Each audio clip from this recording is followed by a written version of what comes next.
Eliza Valenti shivered in the late autumn chill that swept through Leavenworth, Kansas, as she watched the last of her possessions being loaded onto the merchant's cart.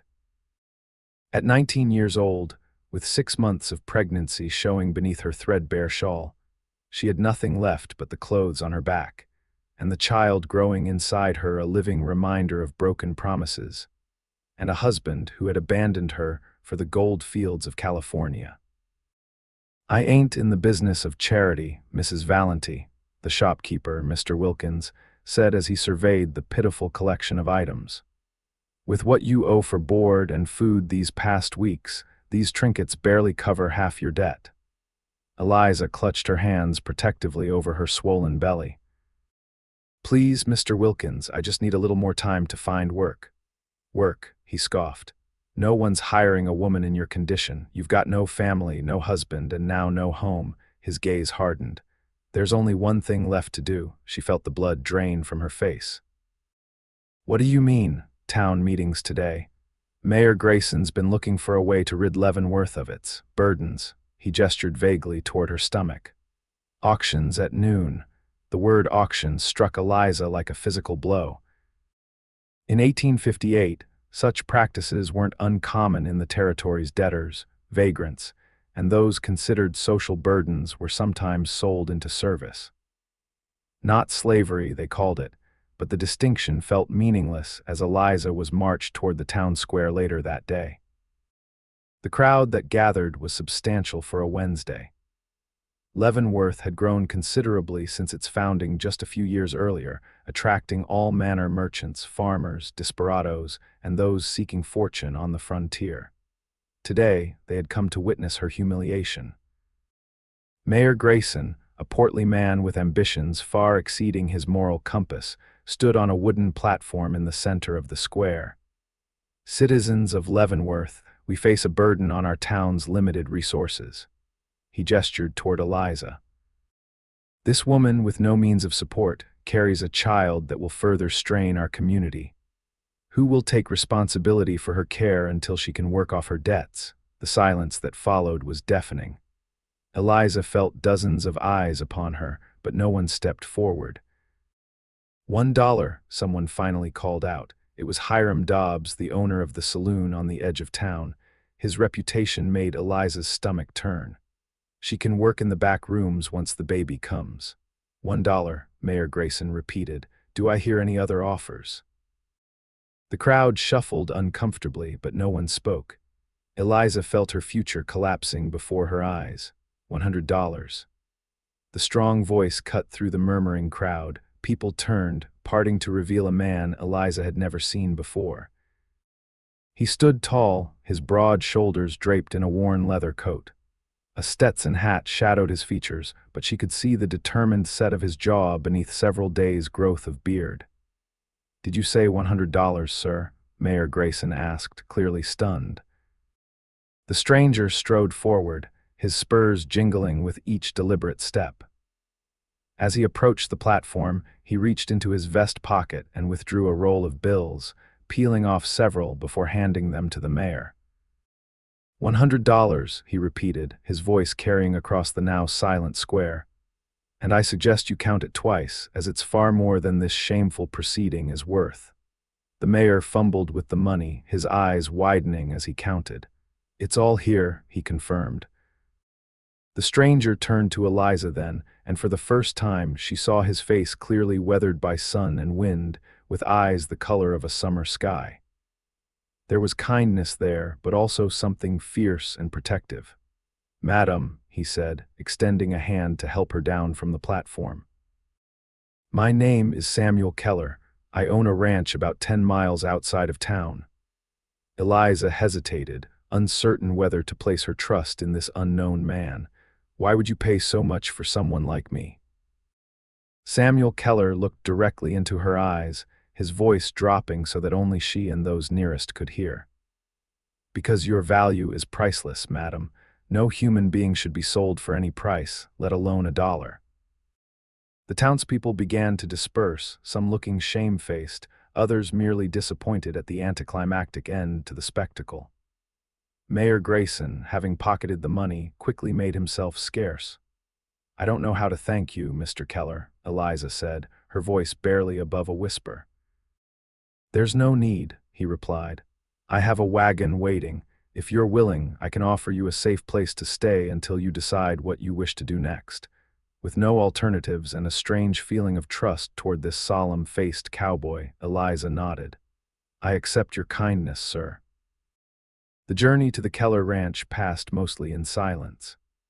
Eliza watched as the town of Leavenworth receded behind them, its church steeple and storefronts giving way to rolling prairie. The afternoon sun cast long shadows across the Kansas landscape, turning the tall grasses to gold. Samuel Keller handled the wagon with practiced ease, occasionally glancing at his passenger but respecting her need for quiet contemplation. It was only when they crested a hill and a sprawling ranch came into view that he finally spoke again. "It's not much," he said, "but it's home." The ranch was modest by some standards, but impressive to Eliza's eyes. A sturdy two-story farmhouse stood surrounded by several outbuildings, corrals, and a large barn. A small creek wound its way through the property, bordered by cottonwood trees whose leaves danced in the breeze. "It's beautiful," she said sincerely. As they pulled up to the house, the front door swung open and an older woman with silver-streaked hair emerged, wiping her hands on an apron. "Samuel Keller, you've been gone all day. I was beginning to worry." She stopped short when she spotted Eliza. "Oh. I didn't realize you had company." "Mrs. Hayes," Samuel said, helping Eliza down from the wagon. "This is Mrs. Valenti. She'll be staying with us for a while." The woman's kind eyes took in Eliza's condition immediately, but her expression remained warm. "It's a pleasure to meet you, Mrs. Valenti. I'm Martha Hayes, the housekeeper here. Come inside before you catch your death in this wind." The interior of the house was surprisingly comfortable, with simple but well-made furniture and a large fireplace that radiated welcome heat. Martha led Eliza to a chair near the fire while Samuel excused himself to see to the horses. "He's a good man," Martha said once they were alone. "Best I've ever known, though he carries his burdens quietly. He saved me," Eliza said, her voice catching. "They were selling me in the town square for my debts. No one would offer more than $1 until Mr. Keller arrived." Martha's face darkened. "That sounds like Leavenworth. The town's growing too fast and some folks there have forgotten what it means to be decent." She patted Eliza's hand.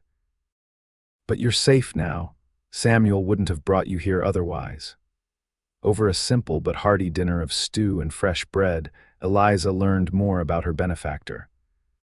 Samuel Keller had come to Kansas Territory 5 years earlier, purchasing land and slowly building his ranch into a modest success. He raised cattle and horses, employing 3 cowhands who lived in a bunkhouse near the barn. Martha had been with him from the beginning, having known Samuel's family back in Missouri. "What about your husband, dear?" Martha asked gently as she served apple pie for dessert. Eliza's hand instinctively went to her belly. "Thomas left for California 6 months ago, gold fever. He promised to send for me once he struck it rich." She swallowed hard. "The last letter I received said he'd found someone else, someone not burdened." Samuel, who had been quiet throughout the meal, set down his fork with careful precision. "Some men don't deserve the title," he said, his voice low but intense. "A man who abandons his responsibilities isn't worthy of respect." "Samuel knows something about responsibility," Martha said with obvious pride. "He's helped half the homesteaders in the county at one time or another." "I just do what needs doing," Samuel replied, clearly uncomfortable with the praise. He turned to Eliza. "Mrs. Valenti, I want you to understand that you're not obligated to me in any way. The room at the top of the stairs is yours for as long as you need it. When your child comes, Martha has experience as a midwife." "But why?" Eliza couldn't help asking. "Why do all this for a stranger?" Samuel was quiet for a long moment. "Because someone once did the same for me when I needed it most." He stood from the table. "If you'll excuse me, I have some work to finish before turning in." As the days turned into weeks, Eliza found herself settling into life at the Keller ranch. Martha helped her prepare a room for the baby, using linens stored away in a cedar chest and a cradle that Samuel brought down from the attic. It was his sister's, Martha explained as they lined the cradle with soft blankets. She passed some years back, along with her husband and child. Influenza? How terrible, Eliza said, running her hand along the smooth wood of the cradle. He's never mentioned a sister. Samuel doesn't speak of his grief, Martha said. He carries it inside, lost his parents young than his sister's family. Sometimes I think he's afraid to let anyone close. Yet despite his reserve, Samuel showed consistent kindness to Eliza. He brought her wildflowers he found on the prairie, built shelves in the nursery, and always asked about her comfort.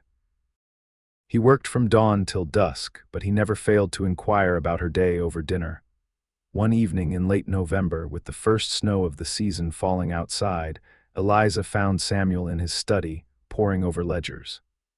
"Am I disturbing you?" she asked, hesitating in the doorway. He looked up, surprise giving way to a smile. "Not at all. Please come in." She entered, carrying 2 cups of coffee. "Martha went to bed, but I thought you might need this." "Thank you." He accepted the cup gratefully. "How are you feeling today?" "Better than yesterday," she said, lowering herself carefully into a chair. At 7 months pregnant, her movements had become more deliberate. "I wanted to ask you something, of course. The baby will be here in less than 2 months, and I've been thinking about what comes after." She took a deep breath. "I want to earn my keep here. I know how to cook, clean, so I'm not afraid of hard work." Samuel set down his pen. "Eliza, you don't need to worry about that. You're welcome to stay as long as you wish. But I don't want to be a charity case," she insisted. "I want to contribute, to be useful." He studied her face, seeming to understand her need for dignity.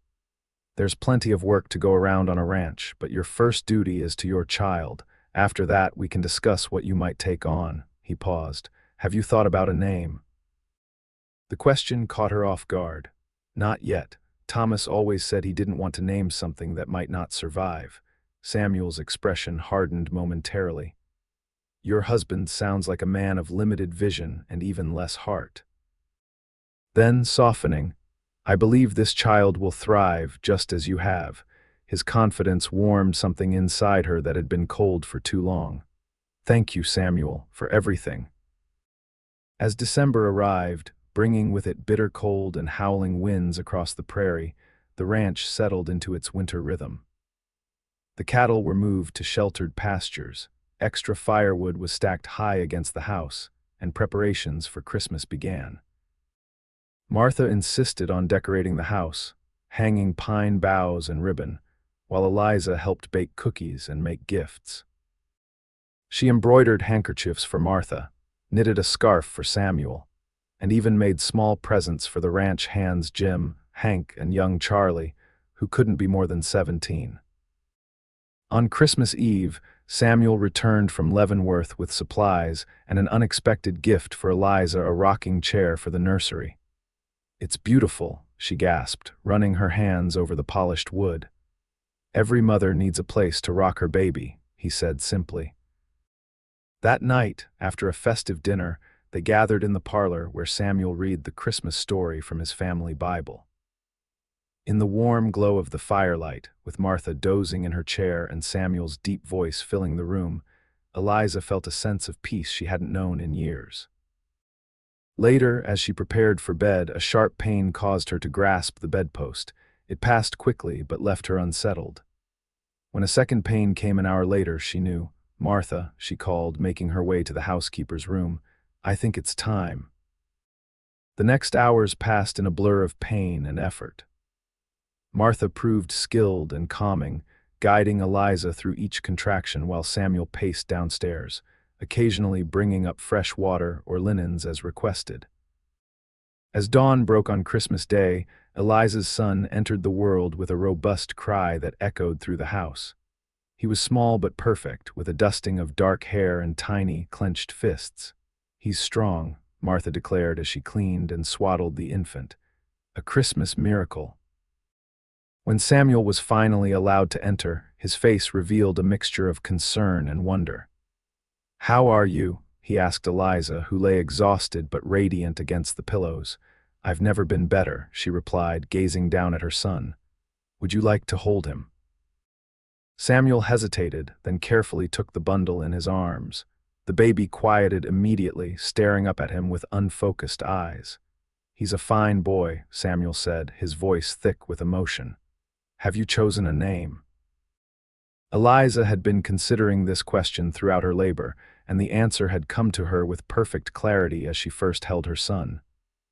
"His name is Samuel," she said. "Samuel Thomas Valenti, if that's all right with you." Samuel Keller looked up, clearly moved. "I would be honored," he said softly. The winter passed in a haze of midnight feedings, lullabies, and the countless small miracles of watching little Samuel grow. Eliza gradually resumed some household duties, despite Martha's insistence that she rest. There was comfort in the routine of baking bread, mending clothes, and learning to manage the household accounts from Martha, who admitted she'd never been comfortable with numbers. Samuel spent his days tending to the ranch, but evenings found him by the fire with little Samuel in his arms, often humming old songs or telling stories about the stars and the prairie. The baby seemed to recognize his deep voice, always settling when Samuel spoke. As March arrived, bringing the first hints of spring to the Kansas prairie, Eliza realized how completely her life had transformed. The desperate, abandoned woman sold in the town square seemed like someone from a distant past.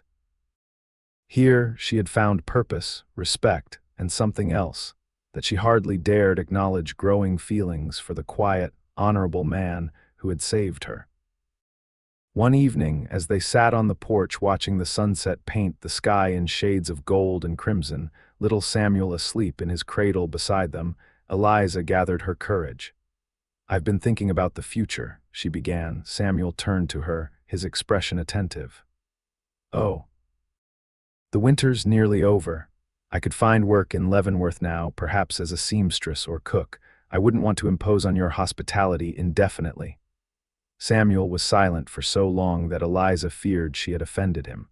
When he finally spoke, his voice was carefully measured. "Is that what you want, to leave?" "I want to do what's right," she replied. "You've done so much for us already." He looked out across the land, now emerging from snow in patches of brown and green. "This place was empty before you came," he said quietly. "A house, not a home. Now there's laughter and life." He turned to face her directly. "I don't want you to go, Eliza, not unless it's what you truly wish." Her heart quickened. "What are you saying, Samuel?" "I'm saying that I care for you, for both of you, more than I thought possible." He took a deep breath. "I know it hasn't been long, and you have every reason to be cautious after what you've endured, but if you stayed, if you chose to make this your home permanently, it would make me the happiest man in Kansas territory." Eliza felt tears well in her eyes. "Are you proposing, Samuel Keller?" "Inelegantly, perhaps," he admitted with a small smile. "But sincerely, I love you, Eliza. I think I have since that day in the square when you stood with such dignity despite everything. And that boy of yours has captured my heart completely." She reached for his hand, twining her fingers with his. "We love you too, both of us." As April blossomed across the prairie, bringing wildflowers and new calves to the ranch, Eliza and Samuel were married in a simple ceremony in the Leavenworth church. Martha had insisted they do things properly, and Samuel had agreed, wanting to give Eliza the wedding she deserved. The townspeople, who had once stood silent during her humiliation, now greeted her with respect as Samuel Keller's bride. Mayor Grayson made himself scarce, but many others offered congratulations and gifts. Eliza wore a new blue dress that Martha had helped her sew, and little Samuel, now 4 months old, was dressed in a white gown that had once belonged to his namesake. When the minister pronounced them husband and wife, Samuel kissed her with a tenderness that made her heart soar. The small gathering of friends and neighbors applauded, and even the usually stoic ranch hands looked pleased. Mrs. Keller, Samuel whispered as they walked back down the aisle together. How does it sound? Like home, she replied, smiling up at him. The celebration continued at the ranch, where tables had been set up in the yard under the cottonwood trees. Martha had outdone herself with food: fried chicken, ham, biscuits, 3 kinds of pie, and a wedding cake that drew admiration from everyone. As the sun began to set, casting long shadows across the land they now shared, Samuel took Eliza's hand and led her away from the guests to a quiet spot near the creek. I have something for you, he said, reaching into his pocket. He withdrew a small velvet pouch and placed it in her palm. It was my mother's. Inside, Eliza found a delicate gold locket. When she opened it, she saw it had been fitted with a tiny portrait of little Samuel on one side. The other remained empty. For our future, Samuel explained. Perhaps another child someday if you want. Eliza felt tears of happiness sting her eyes. I would like that very much. He clasped the locket around her neck, his fingers warm against her skin. I want you to always remember how precious you are, Eliza. When I said your value was priceless that day, I meant it. Not just because every person deserves dignity, but because you, specifically, are irreplaceable. She reached up to touch his face, tracing the line of his jaw. How did I find you? Or did you find me? Perhaps we found each other, he suggested, pulling her close. And I intend to keep finding you, every day, for the rest of our lives. The years that followed brought both joy and challenges to the Keller family. The ranch prospered under Samuel's careful management and Eliza's growing contributions. She proved to have a talent for breeding horses, developing a line of sturdy, intelligent mounts that became sought after throughout the territory. Little Samuel grew into a curious, energetic boy who loved nothing more than following his adoptive father around the ranch. Samuel Keller legally adopted him on his 2nd birthday, though the boy had been calling him Pa since he began to speak. In the spring of 1862, with the Civil War raging in the East, Eliza gave birth to twins, a boy and girl they named William and Rebecca. Martha, though beginning to slow with age, declared them the most beautiful babies she'd ever delivered. Aside from little Samuel, of course, she amended with a wink. The ranch expanded, adding more cattle and horses, as well as wheat fields that stretched gold in the summer sun. They built a larger house to accommodate their growing family, though Samuel insisted on using timber from the old one for the new hearth, to carry the heart of our first home into the next. In the summer of 1865, with the war finally ended, they received unexpected visitors, a group of formerly enslaved people traveling west for a fresh start. Among them was a young woman named Hannah, 8 months pregnant and recently widowed, her husband having died fighting for the Union. When Samuel found Eliza preparing the guest room, he didn't need to ask why. She needs help, Eliza said simply. Just like I did, Samuel nodded. We'll need to build another room then, for the baby. Hannah stayed, eventually becoming as much a part of the family as Martha, who gratefully accepted the younger woman's help with the children and household. When Martha passed peacefully in her sleep in the winter of 1867, it was Hannah who helped Eliza through her grief. By 1870, the Kansas prairie that had once seemed so wild and untamed had transformed. The railroad reached Leavenworth, bringing new settlers and opportunities. Samuel and Eliza's ranch, now known throughout the region as the K-Bar, had become a landmark of sorts, a place known for fair dealings and hospitality. Little Samuel, no longer so little at 12, showed every sign of becoming as thoughtful and responsible as his namesake. The twins, 8 and full of mischief, kept everyone on their toes. And the youngest Keller, 3-year-old James, toddled after them all, determined not to be left behind. One evening, as Samuel and Eliza sat on the porch of their home watching the children play in the yard, he took her hand, his thumb brushing over the gold band he'd placed there years before. "Do you ever think about that day in Leavenworth?" he asked, "when we first met?" She leaned her head against his shoulder, breathing in the familiar scent of him, leather and prairie grass and home. Sometimes it feels like another life. I remember how brave you looked, he said, standing there with your head high, even when everything seemed lost.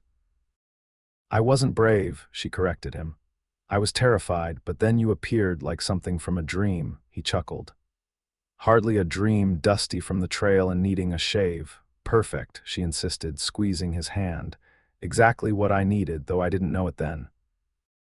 They watched as little James tumbled down and immediately popped back up, refusing his older brother's help with a determined, "I do it myself." That made them both smile. "He's just like you," Samuel observed. "Stubborn as the day is long, like me." "I think you mean like his father," Eliza retorted with a laugh. Their banter was interrupted by the arrival of riders coming up the long drive to the house. Samuel stood, shading his eyes against the setting sun.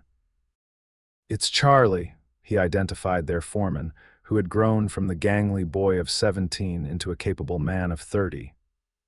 "And it looks like he's brought company."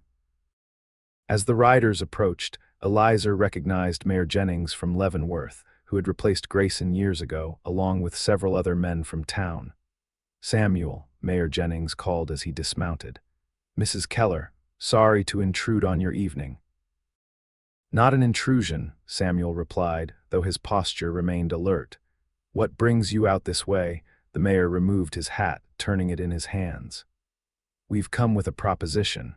The town council has voted to establish a home for orphaned and abandoned children. We need someone to oversee it, someone with experience, compassion, and sound judgment." He looked directly at Eliza. "We were hoping you might consider taking on the role, Mrs. Keller. Your reputation for helping those in need has spread far beyond Leavenworth." Eliza felt Samuel's steady presence beside her as she absorbed the unexpected request. "I'm honored by your confidence, Mayor, but my family needs me here." "We thought you might say that," the mayor continued, "which is why we're prepared to build the home here on your land if you're willing. The town would provide funding and supplies. We just need your wisdom to guide it." Samuel and Eliza exchanged a look of mutual understanding born of years together. "We'd need to discuss the particulars," Samuel said, "but the idea has merit." "Children should have a chance," Eliza added, thinking of the frightened young woman she had once been. "Everyone deserves that." That night, after the visitors had departed with a promise to return for further discussions, and the children were tucked into bed with stories and kisses, Samuel and Eliza lingered in their room, considering the proposal. "It would change things," he acknowledged, sitting on the edge of their bed. "Bring more people, more responsibilities." "Yes," she agreed, brushing her hair at the vanity he had built for her years ago.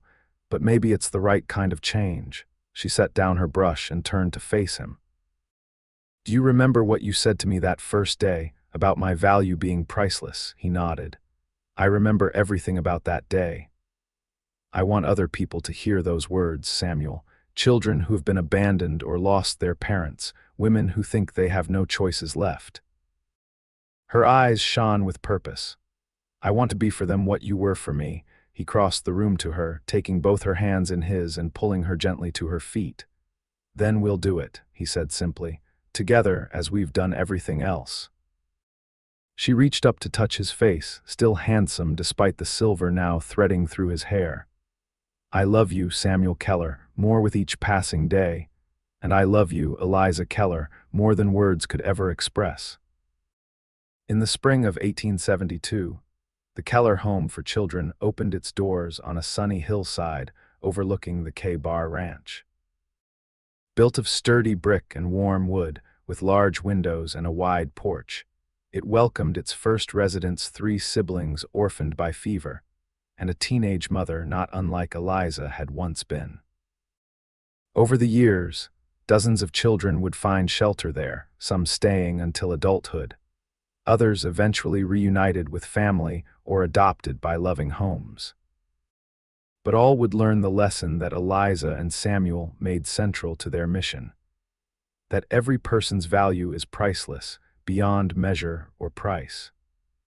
The $1 auction that had once threatened to define Eliza's life had instead become the first chapter in a story of love, redemption, and purpose that stretched across the Kansas prairie and beyond. On their 25th wedding anniversary, surrounded by their children, grandchildren, and the extended family they had created through the home, Samuel presented Eliza with a small wooden box. Inside lay a single silver dollar coin, polished to a shine, with a hole punched through it and strung on a leather cord. "What's this?" she asked, lifting it curiously. "The dollar Hiram Dobbs offered for you," he explained. "I tracked it down years ago, but was waiting for the right moment to give it to you." "Why would you want me to have this?" she asked, puzzled by the unusual gift. He took the necklace and placed it around her neck, alongside the locket that now contained portraits of all their children. "Because sometimes we need reminders of where we've been to fully appreciate where we are," he said. "That coin represents the value someone else placed on you, but your true worth," he gestured around at the gathering of people whose lives they had touched, "that can never be measured." Eliza looked around at the legacy they had built together, their children, strong and kind. The dozens of young people who had passed through their home and gone on to build lives of their own. The ranch that had grown from a modest homestead to a thriving enterprise. $1, she said softly, touching the coin. "And you paid 100. The best investment I ever made," he replied with a smile. "Though even 1,000 times that amount wouldn't have been enough." As the sun set over the Kansas prairie, painting the sky in shades of gold and crimson, much like the day Samuel had first proposed, he pulled his wife of 25 years close and kissed her with the same tenderness he had shown that day in the Leavenworth church. "Happy anniversary, Mrs. Keller." "Happy anniversary, my love." And in that moment, with the silver dollar resting against her heart and Samuel's arms around her, Eliza knew that the true measure of a life well lived wasn't found in coins or dollars, but in love freely given and received, in lives touched and changed, and in the legacy that would continue long after they were gone. From a pregnant woman sold for $1 to the matriarch of a dynasty built on compassion and respect, her journey had been remarkable. But more remarkable still was the man who had seen her worth from the beginning, who had paid $100 and declared her value priceless. In the years that followed, the story of Samuel and Eliza Keller became something of a legend in Kansas, a testament to the power of love and second chances on the American frontier. Their descendants would continue their work well into the next century, the Keller name becoming synonymous with integrity and compassion throughout the state.